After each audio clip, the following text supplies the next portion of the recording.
සාමාන්‍යයෙන් වෙළඳපොලේ තියෙන වෙළඳ මාෆියාවලට වැඩියෙන්ම අහු වෙන්නේ කාන්තාවන් කියලා කිව්වට ලෝකේ අති බහුතරයක් පිරිමි අහු වුණා. ඒත් අහු වුණා කියලා ප්‍රසිද්ධිය කියන්න කැමති රහසක් තියෙනවා. ඇයි මං එහෙම කියන්නේ? ලෝකේ පිරිමි 75%ක්ම Tamanගේ ලිංගේන්ද්‍රිය ගැන දුක් වෙනවා. සමහර අය හිතනවා ඒක දිග මදි කියලා.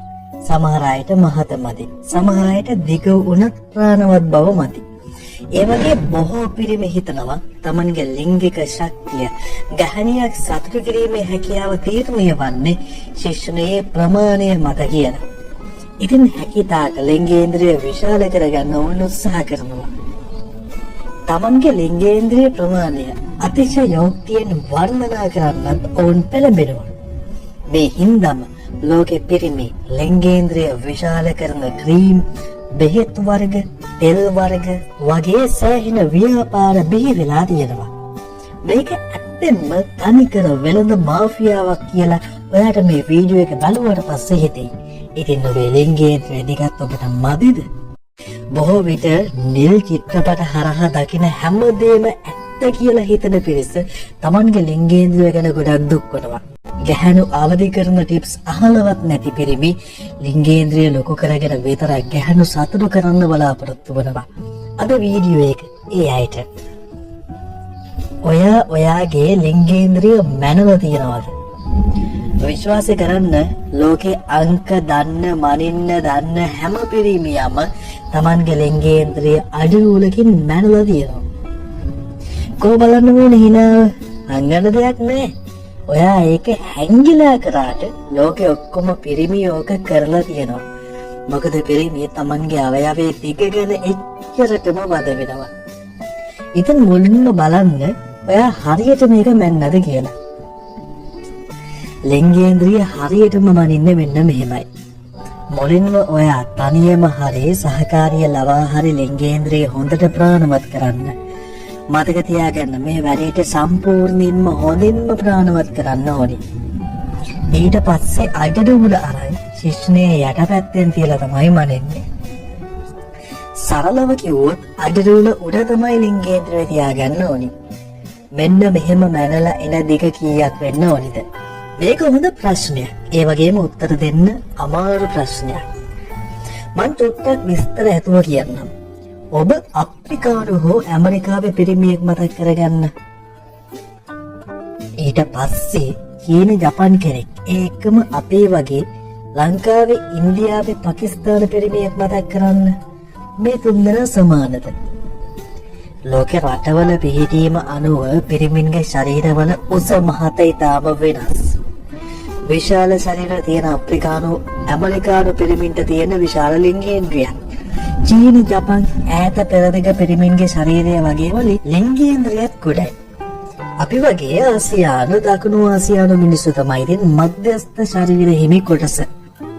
ඉතින් අපේ ලිංගේන්ද්‍රියටත් තියෙන මධ්‍යස්ථකයක්. සාමාන්‍යයෙන් දකුණු ආසියානු පිරිමියෙක් මං අර මොලින් කිව්වා වගේ හොඳට ප්‍රාණවත් කරලා මැන්නම අඟල් 5.2ක් හෝ ඊට ආසන්න අගයක් තියෙනවා නම් අන්නේ ප්‍රමාණය සම්පූර්ණයෙන්ම ප්‍රමාණවත්. අඩුපාඩුවක් නැති අවයවයක් කියලා කියන්න පුළුවන්. හැබැයි අවාසනාවන්ත විදිහට අඟල් 3.6ක් වගේ වුණොත් අන්න ඒ අය තමයි ගැටලු සහගත සීමාවේ ඉන්න අය. ඒත් ඉතින් අඟල් 5ක් තියෙන පිරිමිත් මේ ගැන දුක් වෙවි ඉන්න එක තමයි ප්‍රශ්නේ. ඔයාලා විශ්වාස කරයිද මන්දා සමහර පිරිමි ලිංගේන්ද්‍රිය දිග ගැන කොයිතරම් වද වෙනවද කිව්වොත් ඔවුන් මේ ගැටලුව නිසා ජීවිතෙන් යන්න පවා තීරණය කරලා තියෙනවා. සමහර අය ජීවිතේම අවිවාහක වෙලා ඉන්න තීරණය කරලා තියෙනවා. ඒ තීරණ ගන්නේ මං කලින් කිව්වා වගේ ලිංගේන්ද්‍රිය වර්ධනය කරගන්න ආලේපන බෙහෙත් වර්ග තෙල් ව්‍යායාම ගොඩක් කරාට පස්සේ. ඉතින් අපි හිතුවා ඔයාලම තවත් දුකටපත් නොකර ලිංගේන්ද්‍රිය ගොඩයි කියලා හිතන අයට විශාල කරගන්න උපදෙස් ටිකක් දෙන්න. හොඳයි, මුලින්ම බලන්න ඔයාගේ ලිංගේන්ද්‍රිය කැලේට යට වෙලාද කියලා. ඒ මොකක්ද ඒ කතාව? බහුතරයක් පිරිමියේ Tamanගේ ලිංගික ප්‍රදේශීය රෝම ඉවත් කරලා පිරිසිදු කරන්නේ නැහැ. ඉතින් ලිංගේන්ද්‍රිය ලොකු ප්‍රමාණයක් මේ කැලේ මැද හැංගෙනවා. මේක නම් ඔයාට අදමත් හදාවලන්නත් පුළුවන්.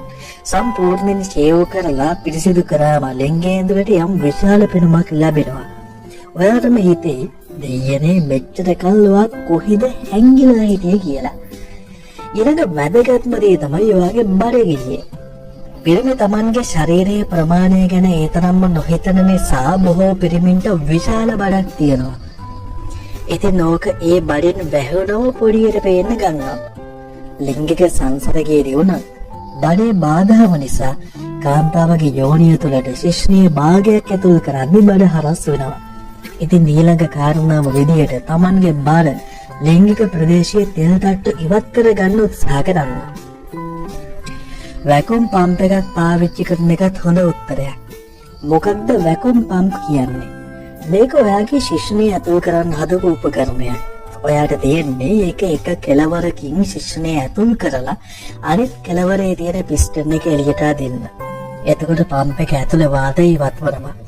ශිශ්නයේ වාතයත් ඉවත් වෙලා ඒ හිඩසට රුධිර නාලවලට හොඳින් ලේ පිරෙන්න පටන් ගන්නවා.